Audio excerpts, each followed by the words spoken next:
राधे राधे दोस्तों, ओम श्री गणेशाय नमः। विघ्न को हरने वाले भगवान श्री गणेश और माँ संकटा के चरणों में हम सभी का कोटि कोटि प्रणाम है। सद्भाव से माता रानी हम आपको नमन करते हैं। आपकी ही कृपा से संसार का हर कार्य आरंभ होता है और पूर्ण भी होता है। हे प्रभु, आप सभी भक्तों की मनोकामनाएं पूर्ण करें। जिसे अब तक संतान सुख प्राप्त नहीं हुआ है, उसे सुशील, स्वस्थ और संस्कारवान संतान का वरदान दीजिए। जिनके पास संतान है, उनकी संतानों के हर कष्ट को दूर करिए, हर संकट से उनकी रक्षा करिए, उन्हें दीर्घायु, बुद्धिमान, यशस्वी बनाए। हे संकट हरणी माता, आप अपने नाम के अनुसार सभी के जीवन के दुख, भय, पीड़ा और अभाव, हर प्रकार के संकट दूर करें। हर घर परिवार में सुख, शांति, समृद्धि और प्रेम बनाए रखें। माताओं की गोद हरी भरी रखें और हर स्त्री के हृदय की पीड़ा को हर ले। आइए श्रोताओं, अब हम सब पूरी श्रद्धा और विश्वास के साथ, भक्ति के साथ सकट माता की पावन और दिव्य कथा की ओर चलते हैं, जहां भगवान श्री गणेश की कृपा और माता संकट हरणी का अद्भुत महात्म्य हम सभी के जीवन को प्रकाशित करेगा। उससे पहले आप सभी को सकट चौथ की हार्दिक शुभकामनाएं। एक बार देवी पार्वती जी ने विघ्नहर्ता भगवान गणेश जी से पूछा, हे वत्स, माघ महीने में किस गणेश की पूजा करनी चाहिए और इसका क्या नाम है? उस दिन पूजन में किस चीज का नैवेद्य अर्पित करना चाहिए और क्या आहार ग्रहण करना चाहिए, इसे आप सविस्तार बतलाने की कृपा करें। तब गणेश जी ने कहा, हे माता, माघ में भालचंद्र नामक गणेश की पूजा करनी चाहिए। इनका पूजन षडोपचार विधि से करना चाहिए। हे माता, इस दिन तिल के 10 लड्डू बनाएं, 5 लड्डू देवता को चढ़ाएं और शेष 5 ब्राह्मण को दान में दे दें। ब्राह्मण की पूजा भक्ति पूर्वक इन्हें दक्षिणा दें। देने के बाद उन 5 लड्डुओं को उन्हें प्रदान भी करें। हे देवी, तिल के अन्य लड्डुओं का स्वयं अपने परिवार सहित आहार करें। इस संबंध में मैं आपको राजा हरिश्चंद्र का वृतांत सुनाता हूँ। सतयुग में हरिश्चंद्र नामक एक प्रतापी राजा हुए। वे सरल स्वभाव के, सत्यनिष्ठ और विद्वान ब्राह्मण के पूजक थे। हे देवी, उनके शासन काल में अधर्म नाम की कोई वस्तु थी ही नहीं। उनके राज्य में कोई अपाहिज, दरिद्र या दुखी नहीं था। सभी लोग आदि व्याधि से रहित और दीर्घायु होते थे। उन्हीं के राज्य में एक ऋषि शर्मा नामक तपस्वी ब्राह्मण रहते थे। एक पुत्र की प्राप्ति होने के बाद ही वे स्वर्गवासी हो गए। पुत्र का भरण पोषण उनकी पत्नी करने लगी। वह विधवा ब्राह्मणी भिक्षा के द्वारा पुत्र का पालन पोषण करती थी। उन ब्राह्मणी ने माघ मास की संकष्टी चतुर्थी का व्रत किया। वह पतिव्रता ब्राह्मणी गोबर से गणेश जी की प्रतिमा बनाकर सदैव पूजन किया करती थी। हे पार्वती जी की भिक्षाटन के द्वारा ही उन्होंने पूर्वोक्त रीति से तिल के 10 लड्डू बनाए। इस बीच उनका पुत्र गणेश जी की मूर्ति अपने गले में बांधकर अपनी इच्छा से खेलने के लिए बाहर चला गया। तब एक नर पिशाच कुम्हार ने उस ब्राह्मणी के 5 वर्षीय बालक को जबरदस्ती पकड़कर अपने आव में छोड़कर मिट्टी के बर्तनों को पकाने के लिए उसमें आग लगा दी। इधर उसकी माता अपने बच्चे को ढूंढने लगी। बालक को ना पाकर वो बहुत व्याकुल होने लगी और बहुत दुखी भी। तब ब्राह्मणी विलाप करती हुई भगवान गणेश जी की प्रार्थना करने लगी और कहने लगी, गणेश जी विशाल शरीर वाले, सूर्यनारायण की लाली के समान कांतिकाली हैं। सुंदर जटा समूह को धारण करने वाले आप इस दुखनी की रक्षा कीजिए। और गजानन, हे 4 भुजाधारी, हे मस्तक पर चंद्रमा को धारण करने वाले, हे विनायक, हे अनाथों के नाथ, हे वरदायक, मैं पुत्र के वियोग में व्यथित हूँ, कृपया आप मेरी रक्षा कीजिए। वह ब्राह्मणी इसी प्रकार आधी रात तक रोती रही, बिलखती रही, विलाप करती रही। प्रातःकाल होने पर कुम्हार अपने पके हुए बर्तनों को देखने के लिए जब आया, तब उसने आंवा खोलकर देखा तो उसमें जांग भर पानी जमा हुआ पाया। और उससे भी अधिक आश्चर्य की बात तो यह है कि तब उसने जब आंवा खोला तो एक खेलते हुए बालक को देखा। ऐसी अद्भुत घटना देखकर वह भय से कांपने लगा और इस बात की सूचना उसने राज दरबार में दे दी। उसने राज्यसभा में अपने कुकृत्य का वर्णन किया। क्षमा याचना की। कुमार ने कहा, हे महाबाहु, हे प्रज्वलित अग्नि के समान तेजवान, हे महाराज हरिश्चंद्र, मैं अपने दुष्कर्म के लिए वध के योग्य हूँ। उसने कहा, हे महाराज, कन्या के विवाह के लिए मैंने कई बार मिट्टी के बर्तन पकाने के लिए आवा लगाया, परंतु मेरे बर्तन कभी भी पके ही नहीं, हमेशा कच्चे ही रह गए। तब मैंने भयभीत होकर एक तांत्रिक से उपाय पूछा। उसने कहा, चुपचाप किसी लड़के की बलि चढ़ा दो, तब तुम्हारा आवा पक जाएगा। फिर मैंने सोचा कि किसके बालक की बलि दूं? जिसके बालक की बलि दूंगा तो वह मुझे क्यों जीवित छोड़ेगा। इसी भय से, हे महाराज, मैंने दृढ़ निश्चय किया कि इसे ही बिठाकर आग लगा दूंगा। मैंने अपनी पत्नी से परामर्श किया कि ऋषि शर्मा ब्राह्मण मृत हो गए हैं, उनकी विधवा पत्नी भीख मांगकर अपना गुजारा करती है। अरे वह लड़के को लेकर भला क्या ही कर पाएगी। मैं अगर उसके पुत्र की ही बलि दे दी तो मेरे बर्तन भी पक जाएंगे और मेरा कुछ बिगड़ेगा भी नहीं। और फिर मैं इस जघन्य कर्म को करके रात में निश्चिंत होकर सो भी गया।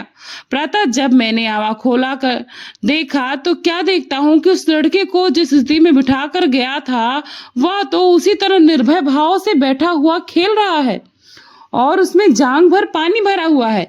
इस भयावह दृश्य में मैं कांप उठा हूँ और इसकी सूचना देने आपके पास आया हूँ। कुमार की बात सुनकर राजा बहुत ही हैरान हुए और उस लड़के को देखने के लिए वहां पर स्वयं आए। बालक को प्रसन्नता पूर्वक खेलते देख मंत्री से राजा ने कहा कि यह क्या बात है, यह किसका लड़का है, इसका पता तो लगाओ जरा। इस आवे में जांग भर पानी कहाँ से आ गया, इसमें कमल के फूल कहाँ से खिल गए, इस दरिद्र कुम्हार के आवे में वैदुर्य मणि के समान हरी हरी धूप कहाँ से उगाई। बालक को ना तो आग की जलन हुई, ना तो इसे भूख प्यास लगी। इस आवे में भी बिल्कुल ऐसा ही खेल लग रहा है मानो अपने घर में खेल रहा हो। राजा इस तरह की बात कहकर तभी ब्राह्मणी वहां बिलखती हुई आ ही गई और अब कुमार को कोसने लगी। जिस प्रकार गाय अपने बछड़े को देखकर रंभाती है, ठीक उसी अवस्था में वह ब्राह्मणी थी। वह ब्राह्मणी बालक को गोद में लेकर प्यार करने लगी और कांपती हुई राजा के सामने बैठ गई। तब राजा ने पूछा, हे ब्राह्मणी, इस बालक के ना जलने का क्या कारण हो सकता है? क्या तू कोई जादू जानती है या तूने कोई धर्माचरण किया है जिसके कारण बच्चे को आंच तक नहीं लगी? राजा की बात सुनकर ब्राह्मणी ने कहा, हे महाराज, मैं कोई जादू नहीं जानती, ना ही कोई धर्माचरण जानती हूँ, ना कोई तपस्या योगदान आदि की प्रक्रिया ही जानती हूँ। हे राजन, मैं तो संकट नाशक गणेश चतुर्थी का व्रत करती हूँ। उसी व्रत के प्रभाव से मेरा पुत्र जीता जागता और बच गया है। ब्राह्मणी की बात सुनकर अब राजा ने कहा कि मेरे राज्य की संपूर्ण जनता अब से इस सकट यानी संकट नाशक गणेश जी का व्रत करेगी, इसमें मेरी पूर्ण सम्मति है। तब राजा ने उसकी परिक्रमा करते हुए कहा, हे पतिव्रते, तू धन्य है। फिर राजा ने संपूर्ण नगर वासियों को गणेश जी का व्रत करने का आदेश दे दिया। इस आश्चर्यजनक घटना के कारण सभी लोग उस दिन से प्रत्येक मास की गणेश चतुर्थी का व्रत करने लगे। इस व्रत के प्रभाव से ब्राह्मणी ने अपने पुत्र के जीवन को पुनः पाया था। भगवान श्री कृष्ण यह सारा वृत्तांत धर्मराज युधिष्ठिर से पूछने पर उन्हें सुना रहे थे। कथा समाप्त करते हुए भगवान श्री कृष्ण कहते हैं, हे युधिष्ठिर, आप भी सर्वोत्तम व्रत को कीजिए। इस व्रत के प्रभाव से आपकी सभी मनोकामनाएं पूर्ण होगी। आप मित्रों, पुत्रों और पौत्रों को सुख देने वाले साम्राज्य को प्राप्त करेंगे। हे महाराज, जो लोग इस व्रत को करेंगे उन्हें पूर्ण सफलता मिलेगी। तब भगवान कृष्ण की बातें युधिष्ठिर महाराज सुनकर बहुत प्रसन्न हुए और फिर माँ कृष्ण संकष्टी चतुर्थी का व्रत करके निष्कंटक राज्य भोगने लगी। यह थी संकटनाट गणेश चतुर्थी की कथा। आप सुनिए सकट चौथ के दिन सबसे ज्यादा सुनी जाने वाली देवरानी और जिठानी की कहानी। एक बार की बात है, एक शहर में देवरानी जिठानी रहा करती थी। देवरानी तो गणेश भगवान की बहुत बड़ी भक्त थी और वह नियमित रूप से पूजा पाठ भी किया करती थी। देवरानी का पति जंगल से लकड़ियां काटकर उसे बेचा करता था और अक्सर बीमार भी रहता था। देवरानी गरीब थी और जिठानी बहुत अमीर। देवरानी अपनी जिठानी के घर का सारा काम करती थी, उसके घर में चाकरी करती थी। बदले में जिठानी उसे बचा हुआ खाना, पुराने कपड़े, थोड़े बहुत धन दे दिया करती थी। इसी देवरानी अपने घर का गुजारा करती थी। ऐसा करते करते देवरानी के दिन किसी न किसी तरह से गुजर ही रहे थे। ऐसा करते करते अब माघ का महीना आ गया और चतुर्थी तिथि पर देवरानी ने तिल चौथ यानी सकट चौथ का व्रत रखा और पूजा करके तिल चौथ की कथा सुनी। फिर तिलकुटा छीके में रख दिया और सोचा कि रात को चंद्रमा निकलने के बाद ही कुछ खाऊंगी, चंद्रमा को अर्घ देने के बाद। इस तरह से कथा सुनकर वह जेठानी के यहाँ काम करने चली गई।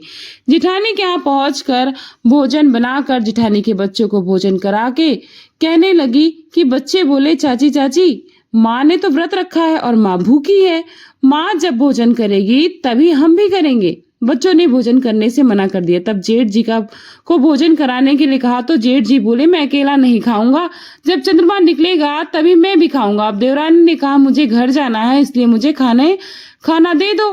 तब जेठानी ने उससे कहा कि आज तो अभी तक किसी ने भी भोजन नहीं किया तो तुम्हें कैसे भोजन दे दूं, तुम सवेरे ही आकर बचा हुआ खाना ले जाना। जेठानी की आवाज सुनकर देवरानी उदास हो गई, लेकिन क्या करती, अपने घर चली गई। देवरानी के घर पर पति बच्चे सब आस लगाए बैठे थे कि आज तो त्योहार का दिन है, कुछ अच्छा खाने को मिलेगा।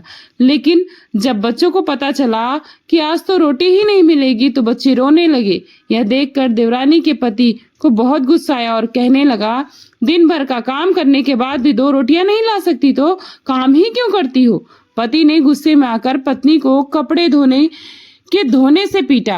धोबना हाथ से छूट गया तो पाटे से मारा। वह बेचारी गणेश जी को याद करती हुई रोते रोते पानी पीकर सो गई। उस दिन गणेश जी देवरानी के पास सपने में आए और कहने लगे, धोवन भारी बाटेम भारी, सो रही हो या जाग रही हो। बोली, कुछ सो रही हूँ कुछ जाग रही हूँ। गणेश जी बोले, भूख लगी है, खाने के लिए कुछ दे दो। देवरानी बोली, क्या दूं, मेरे घर में तो अन्न का एक दाना भी नहीं है। जेठानी बचा हुआ खाना देती थी, आज तो वह भी नहीं मिला।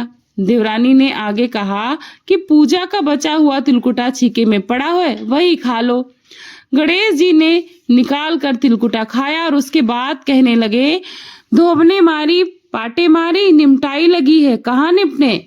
तब देवरानी ने कहा, यह तो खाली झोपड़ी है, आप कहीं भी जा सकते हैं, जहां इच्छा हो वहीं निमट लो। फिर गणेश जी बोले, अच्छा अब कहाँ पहुंचूं।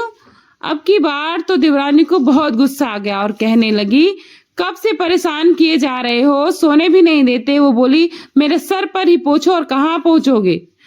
अब देवरानी जब सुबह सोकर उठी तो देखकर हैरान रह गई कि उसका पूरा घर हीरे और मोती और सोने से जगमगा रहा था।